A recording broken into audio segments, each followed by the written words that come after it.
الحمد لله رب العالمين والعاقبة للمتقين والصلاة والسلام على أشرف الأنبياء والمرسلين. قال الله تبارك وتعالى في القرآن المجيد والفرقان الحميد: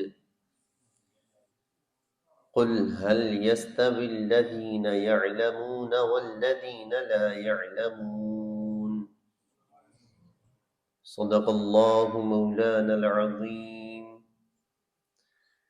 وبلغنا رسوله النبي الكريم الأمين.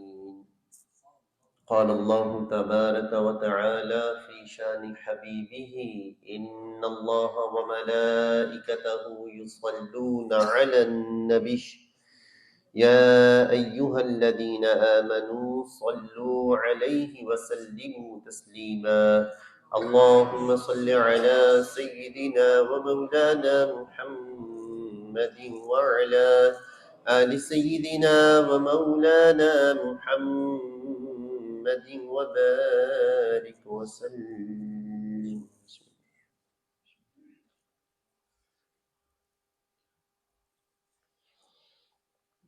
الحمدللہ عز وجل،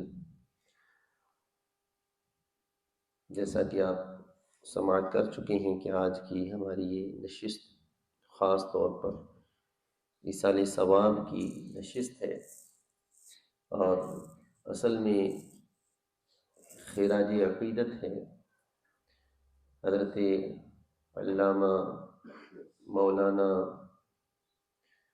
امام المناظرین شیخ الحدیث والتفسیر حضرت علامہ مولانا سعید احمد اسعد صاحب رحمۃ اللہ تعالی علیہ، آپ کا آج ذکر خیر بھی انشاءاللہ آپ سماعت کریں گے۔ آج کی یہ محفل جو سجائی گئی ہے، ہمارے صوفی عتیق الرحمن صاحب جو ہیں، ان کا چونکہ پیر خانہ ہے تو خاص نسبتیں ہیں امام المناظرین کے ساتھ ان کی، تو ان کی طرف سے آج کی اس محفل کا انعقاد کیا گیا ہے۔ اللہ تعالیٰ اسے اپنی بارگاہ میں مقبول فرمائے۔ علماء کی شان کے حوالے سے چند باتیں، چند معروضات مختصر وقت میں آپ کے سامنے رکھوں گا۔ اس سے پہلے کچھ تھوڑی سی یادداشتیں ہیں میری، وہ میں آپ سے شیئر کرنا چاہوں گا۔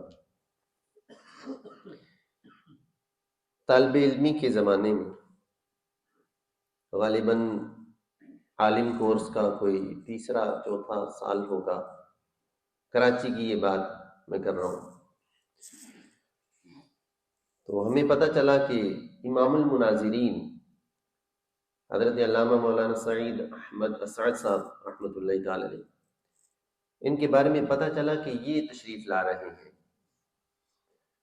اور کراچی کا ایک مشہور علاقہ ہے، وہاں آپ کا بیان ہے۔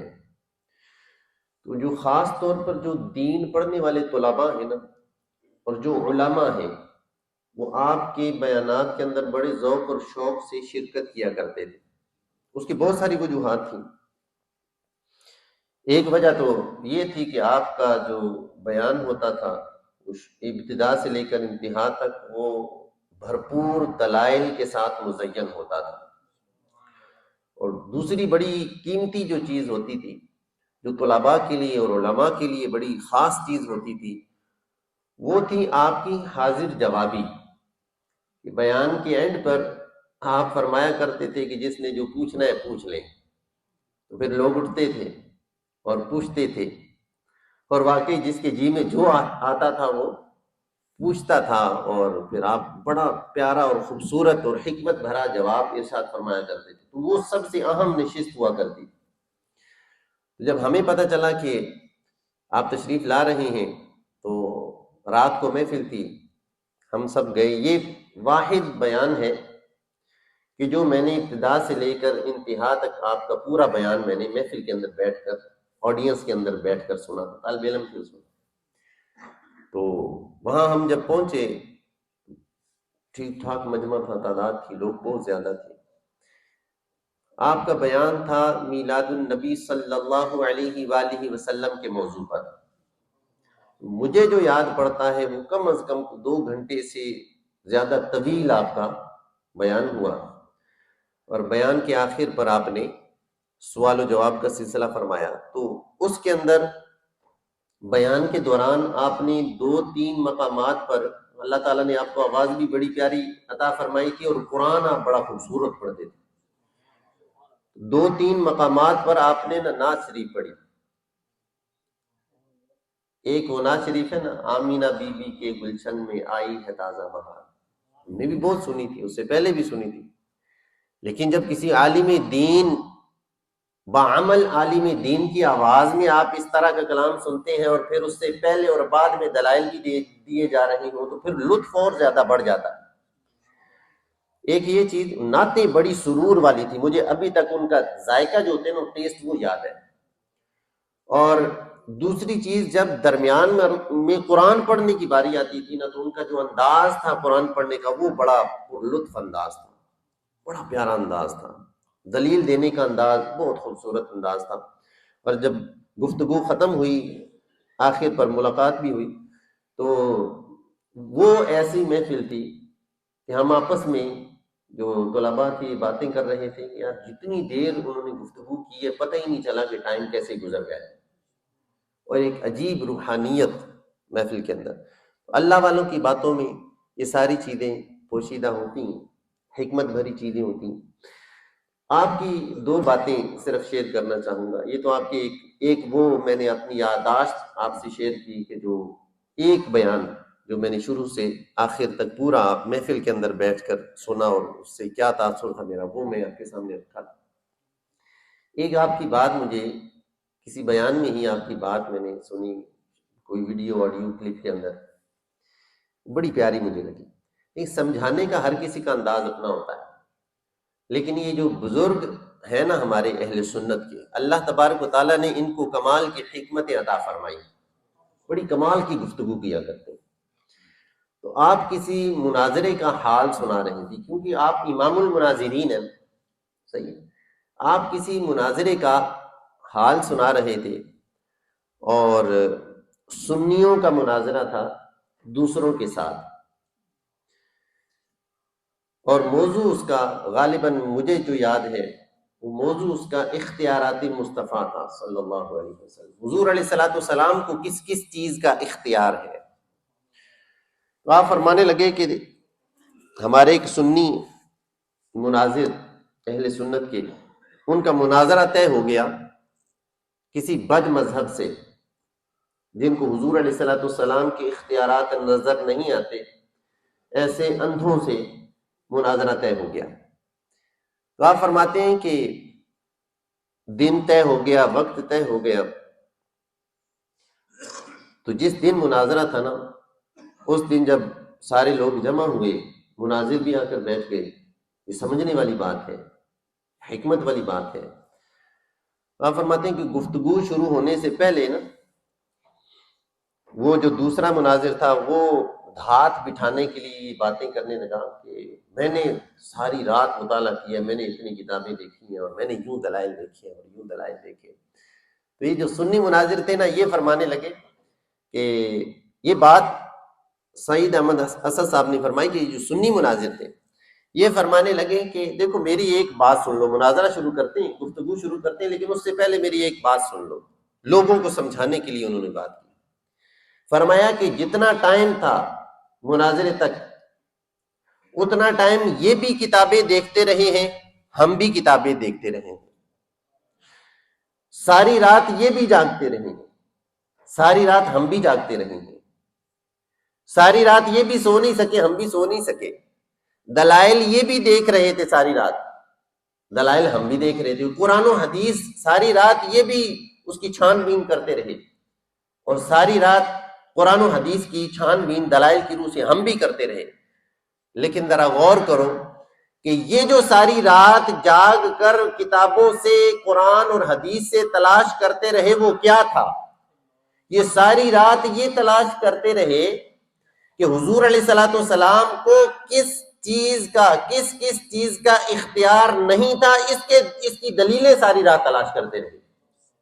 اور اللہ کے فضل سے ہم پر وہ احسان ہے کہ ہم ساری رات قرآن اور حدیث پڑھ پڑھ کر یہ تلاش کرتے رہے اور جمع کرتے رہے کہ دیکھو حضور علیہ الصلوۃ والسلام کو اس چیز کا اختیار بھی ہے، اس چیز کا اختیار بھی ہے، اس چیز کا اختیار بھی ہے. تو فرمایا کہ لوگ خود فیصلہ کریں کہ حق پر ہے کون. نعرہ تکبیر، نعرہ رسالت. فرمایا کہ لوگ خود فیصلہ کریں. یہ کچھ چیزیں عقل کو بھی سمجھنی چاہیے نا، کہ جن کو دلائل سمجھ نہیں آتے ان کے پاس اتنا شعور تو ہے نا، وہ یہ تو سمجھیں کہ مناظرہ طے ہوا ہے، وہ سامنے والے وہ کیا تلاش کر رہے ہیں، حضور علیہ الصلوۃ والسلام کی ذات کے اندر نقص تلاش کر رہے ہیں. اللہ تبارک و تعالیٰ نے آقا دو عالم صلی اللہ علیہ وآلہ وسلم کو بے عیب پیدا فرمایا، صحیح، تو وہ نقص تلاش کر رہا ہے اور ساری رات لگائی اس پر فخر کر رہا ہے. اور سنیوں کی یہ قسمت ہے کہ ساری رات لگا کر وہ کیا کر رہے ہیں، حضور علیہ الصلوۃ والسلام کے اختیارات پر وہ دلیلیں جمع کر رہے ہیں. تو فرمایا کہ وہ مناظر فرمانے لگے کہ یہ تو اپنی اپنی قسمت ہے نا، تم کیا تلاش کرتے رہے ساری رات اور ہم کیا تلاش کرتے رہے. تمہیں بھی جواب اور حساب دینا پڑے گا بروز قیامت، اور ہم بھی جا کر رب کی بارگاہ میں عرض کریں گے مولا اتنی راتیں ایسی گزری ہیں کہ حضور علیہ الصلوۃ والسلام کی عزت اور ناموس کی حفاظت کے لیے ہم مطالعہ کرتے رہے. ان مطالعے والی راتوں کا اگر شمار کیا جائے تو آپ امام المناظرین کی راتیں کیسی گزری کہ جب آپ سے سوال کیا جاتا تو آپ ایسا بہترین جواب دیتے، قرآن کی آیت پڑھتے، حدیث پڑھتے، اور جسے کہتے ہیں ٹکا کے جواب دینا کہ سننے والے کو بالکل تسلی ہو جائے. یہ جواب ایسے نہیں آ جاتا، اس کے پیچھے بڑا مطالعہ ہوتا ہے، اس کے پیچھے بڑی محنت ہوتی ہے. تو کتنی محنت، کتنی لگن سے، کتنی کوششوں کے ساتھ، اور حضور علیہ الصلوۃ والسلام کی کیسی محبت، کیسا قرب آپ کو حاصل ہوا ہوگا کہ آپ نے حضور علیہ الصلوۃ والسلام کی ناموس کی حفاظت کے لیے اتنا پیرا دیا ہے. کتنے مناظرے آپ نے کیے، اللہ تبارک و تعالیٰ نے ہر مناظرے کے اندر آپ کو فتح نصیب فرمائی. تو ایک یہ انتہائی پیاری بات جو مجھے ان کی حکمت بری بات جو انہوں نے سنائی، وہ میں نے اپنے الفاظ کے اندر آپ کے سامنے رکھی ہے کہ یہ تو قسمت والوں کی بات ہے. وہ ساری زندگی حضور علیہ الصلوۃ والسلام کی شانیں بیان کرتے ہیں، ساری زندگی وہ جواب دیتے رہے ان لوگوں کو کہ جو حضور علیہ الصلوۃ والسلام کی شانوں پر اعتراض کیا کرتے تھے. پھر ایک اور بات، وہ بھی بڑی پیاری بات آپ نے سمجھانے کے لیے ایک ویڈیو کلپ تھا، اس کے اندر آپ نے مثال دی. مثال کے اندر سمجھایا کہ فرماتے ہیں کہ دیکھو لوگ کہتے ہیں نا کہ وہ بھی حضور علیہ الصلوۃ والسلام کے، وہ جو دوسرے ہیں وہ بھی حضور علیہ الصلوۃ والسلام کی بڑی شانیں مانتے ہیں کہ وہ بڑی شان والے. آپ ان کو کہتے ہیں کہ نہیں وہ بے ادب ہیں، وہ گستاخ ہیں اور ایسا ہے.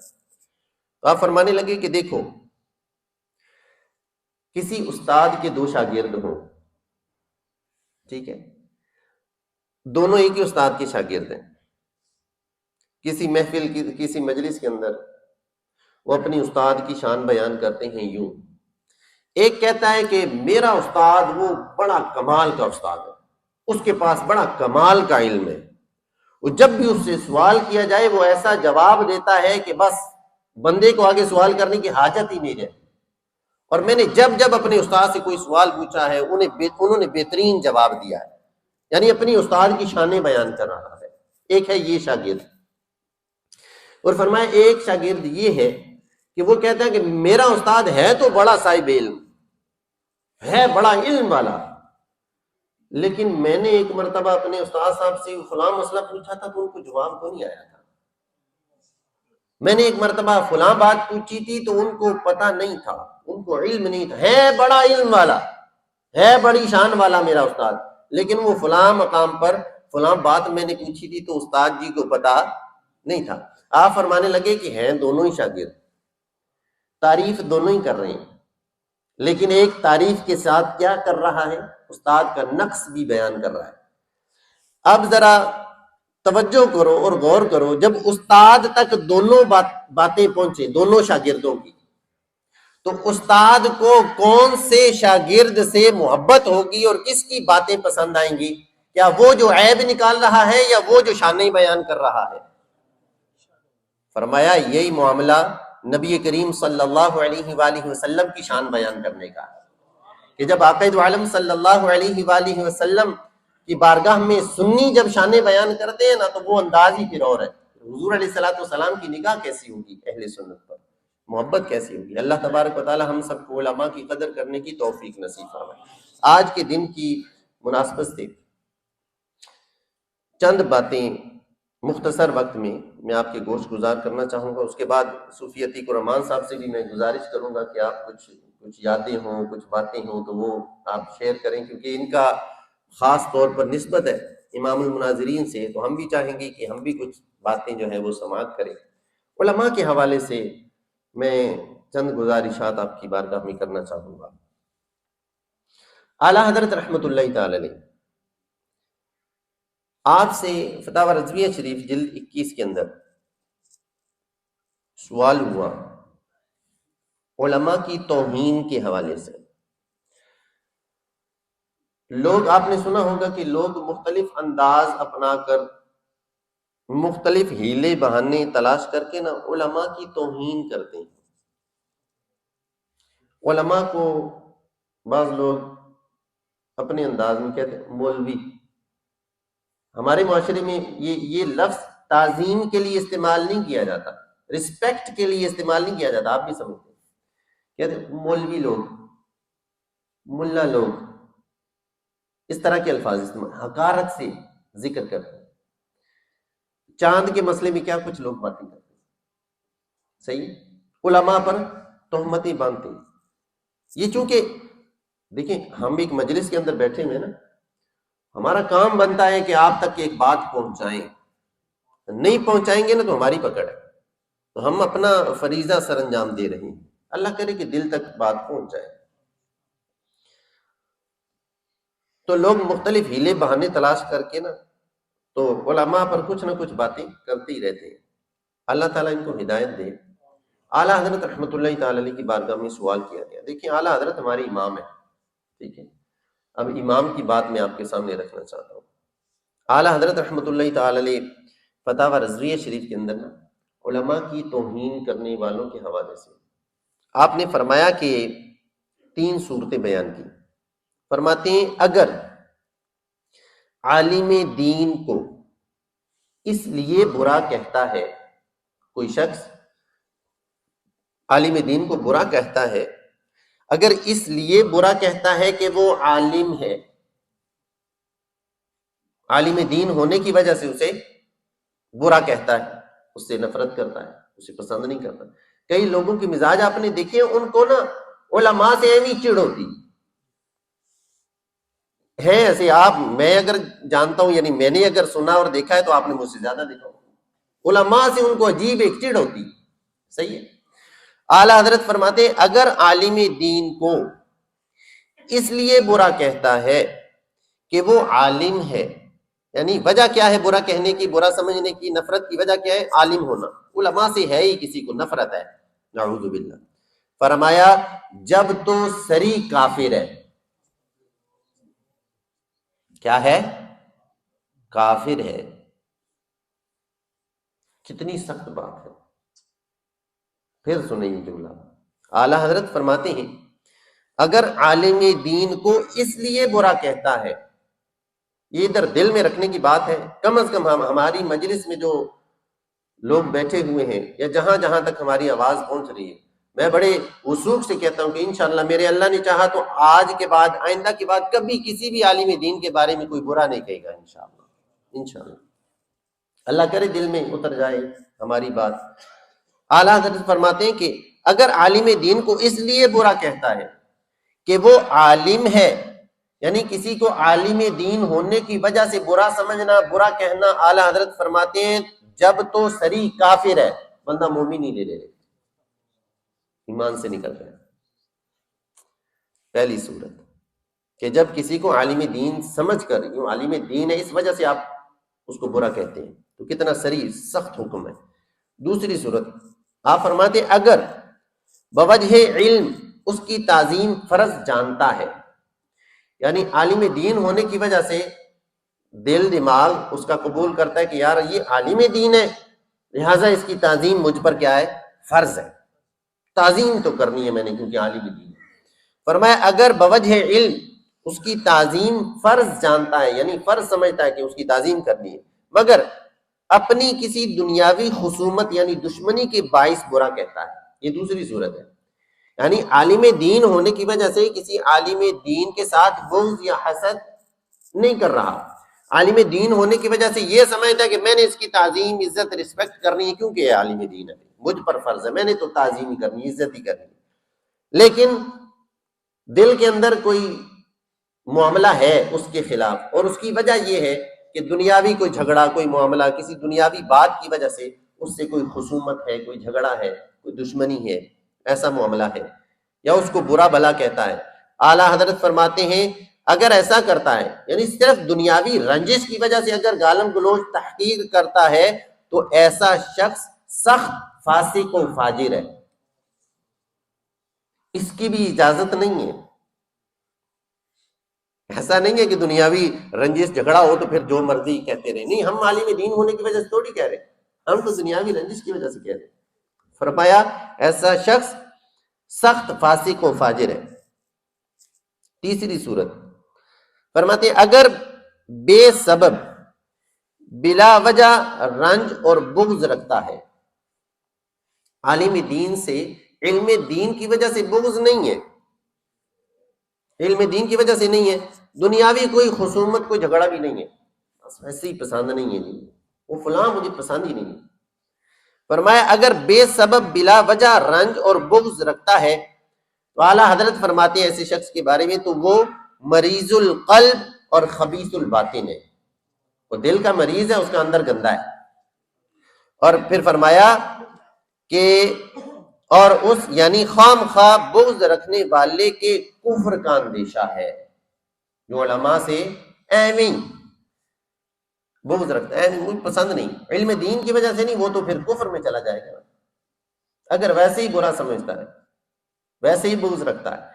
فرمایا اس کے کفر کا اندیشہ ہے کہ اس کا ایمان پر خاتمہ نہیں ہوگا۔ پھر فرمایا کہ من دلیل دی، فرمایا من ابغض عالما من غیر سبب ظاہر خیف علیہ الکفر، فرمایا جو بلا کسی ظاہری وجہ کے عالم دین سے بغض رکھے اس پر کفر کا خوف ہے۔ تو بعض لوگ، تھوڑی سی وضاحت کرتا چلو، بعض لوگ یہ دلیل کے طور پر کہتے ہیں کہ کیسا عالم ہے یار فلاں، انتہائی بے عمل آدمی، میں نے خود اس کی حرکتیں دیکھی ہیں، فلاں وہ ایسا کر رہا تھا، وہ فلاں ایسا کر رہا تھا۔ صحیح ہے، پہلی بات تو یہ سمجھ لیں کہ عالم دین جو ہوتا ہے وہ معصوم نہیں ہوتا، ٹھیک ہے، اس سے خطا ہو سکتی ہے، اس سے غلطی ہو سکتی ہے، معصوم نہیں ہوتا۔ عالم دین کے لیے معصوم ہونا شرط نہیں ہے، پوری تفصیل ہم سن کے آئے ہیں پچھلے سیشن کے اندر کہ معصوم کون ہوتے ہیں، تو عالم دین معصوم نہیں ہوتا، اس سے غلطی ہو سکتی ہے۔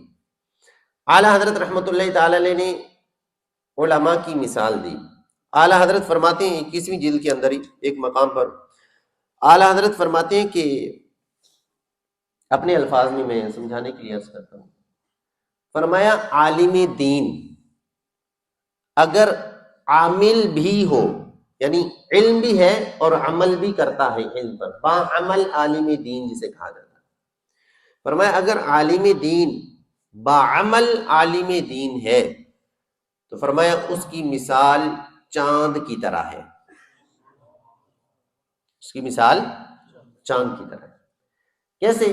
فرمایا چاند خود ٹھنڈا ہے اور دوسروں کو ٹھنڈی روشنی دیتا ہے، تو عالم دین جو باعمل ہے تو اس کے عمل کا اسے بھی فائدہ پہنچتا ہے اور دوسروں کو بھی جو علم کے ذریعے سے فائدہ پہنچاتا ہے۔